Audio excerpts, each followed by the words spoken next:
नौकरानी एक घर के लिए कितनी जरूरी होती है, आइए देखते हैं। अरे बहू, ये देख, सारा साबुन बर्तन में रह गया। ये नौकरानी कोई काम नहीं करती, गंदा काम करके चली जाती है और ढेर सारा पैसा ले जाती है। अरे मम्मी जी, उसने तो साफ किया ही था। मेरे ही हाथ से इस ग्लास में सर्फ गिर गया था। अरे बस कर झूठी, उसे बचाने के लिए सारी जुगत लगा ले, लेकिन मैं तो इसे निकाल कर ही रहूंगी। हमारे जमाने में ना कोई नौकरानी थी और ना ही ये चिकने बर्तन। चूल्हे के जले बर्तनों को राख रगड़ कर साफ किया करती थी मैं। अरे माँ जी, मैं कहाँ बचा रही हूँ उसे। और वैसे भी आजकल नौकरानी जरूरत नहीं, स्टेटस सिंबल बन गया है। अब आप बताओ, मैं मुन्ना को नीचे घुमाने ले जाऊं तो लोगों से क्या बोलूं? झाड़ू पोछा खुद लगा रही हूँ। लोग सीधा यही पूछते हैं कि कौन सी नौकरानी काम कर रही है तेरे घर पर। अरे बस कर, ये भी कोई बात होती है? मम्मी जी, आप नहीं समझेंगी। शाम को नौकरानी घर आकर काम कर ही रही होती है कि सास को कहती है, माँ जी, एक बात बोलूं, बुरा न मानना। अरे वैसे तो मुझे तेरी शक्ल ही पसंद नहीं है, बात क्या खाक पसंद आएगी। अरे माँ जी, सुन तो लीजिए क्या कह रही है। तो मैंने कौन सा उसका मुंह पकड़ लिया है? अरे माँ जी, वो लाल साड़ी पहनती हो ना, ना पहना करो। सास का गुस्सा अब तो 7वें आसमान पर होता है। अरे वाह जी वाह, क्यों ना पहना करूं? और तू होती कौन है ये बताने वाली कि मैं क्या पहनूं क्या ना पहनूं? अरे माँ जी, पूरी बात तो सुन लो, वो बोलना क्या चाह रही है। अरे बुरा न मानो आंटी जी।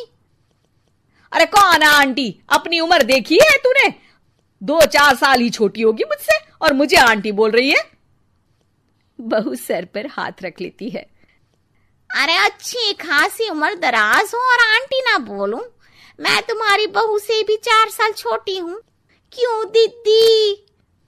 बोलती भी क्या, एक तरफ सास यानी पति की माँ, तो दूसरी तरफ नौकरानी जिसके बिना घर का काम नहीं चल सकता। वो दरअसल माँ जी की शादी भी बहुत जल्दी हो गई थी ना। अच्छा ये झगड़ा छोड़ो, ये बताओ तुम माँ जी को लाल साड़ी पहनने से क्यों मना कर रही हो? वो ना, इनकी उम्र की सारी औरतें सोसाइटी में इनके लिए बात करती हैं कि तुम्हारी सास बुढ़ी घोड़ी लाल लगाम है।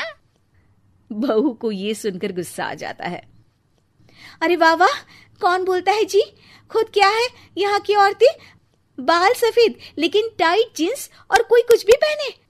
अरे पहनना हमारा निजी हक है, किसी को कुछ हक नहीं बनता कि वो मेरी सास के लिए कुछ बोले। मैं आज ही जाकर माँ जी के लिए लाल जींस लेकर आऊंगी, फिर देखो कोई क्या बोलता है। अरे चुप लाल जींस। अरे सुन नौकरानी की बच्ची, जाकर बोल दे उन लोगों से कि उन लोगों की तरह मैं उड़ती नहीं फिरती हूँ घर बार छोड़कर। अपने बच्चों और नाती पोतों में मन लगाती हूँ, ना कि सारा दिन ताश के पत्तों में आंख गड़ाकर 3 पत्ती खेलूं। नौकरानी वहां से चली जाती है। वैसे बहू, नौकरानी के क्या फायदे हैं ये तो पता नहीं, लेकिन सबसे अच्छा तो ये कि पता चल जाता है कि कौन किसके लिए क्या बोल रहा है। सोसाइटी में तेरा नौकरानी रखने का इरादा बिल्कुल ठीक था। अगले दिन उन लोगों के घर की बेल बजती है। बहू दरवाजा खोलती है कि सामने कुछ औरतें खड़ी होती हैं। अरे बहू, कहाँ है तेरी सास? बुला जरा। अरे बहन जी, आप सारी एक साथ आइए आइए, कैसे आना हुआ? अरे 3 पत्ते खेलने आई हैं, क्यों खेलोगी? क्यों नहीं, वैसे भी बड़े दिन हो गए, एंटरटेनमेंट हुआ नहीं। बहू जा जाकर पकोड़े तो बना ला। अरे बस करिए, आगे कुछ पीछे कुछ। वैसे तो कहती है कि परिवार पर ध्यान देती है, हमारी तरह 3 पत्तियां नहीं खेलती।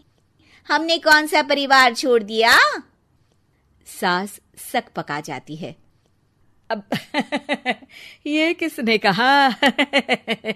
मैं तो कहती हूँ कि मैं भी थोड़ा बाहर निकलूं। आपने ही तो कमला नौकरानी से ये सारी बात की थी। सास और बहू को अब सारी कहानी समझ आ जाती है कि सोसाइटी की औरतें क्यों भड़क रही हैं। माफ करिए आंटी, मैं छोटी हूँ, लेकिन फिर भी पहले तो आप लोगों ने माँ की लाल साड़ी का मजाक उड़ाया था ना। हाँ हाँ, उड़ाया था, लेकिन उससे पहले तो तुम लोगों ने हमारी जीन्स के बारे में बात की थी। अरे क्यों ना पहने हम जीन्स, तुम्हारे पैसों की थोड़ी ना है। सास और बहू सर पकड़कर बैठ जाती है। देखा बहू, ये खेल कर गई तेरी नौकरानी, यहाँ की बात वहां तो वहां की बात यहाँ। दोनों किसी तरह औरतों को समझा बुझाकर घर भेजती है और कसम खाती है कि नौकरानी को नौकरानी ही रहने देंगी।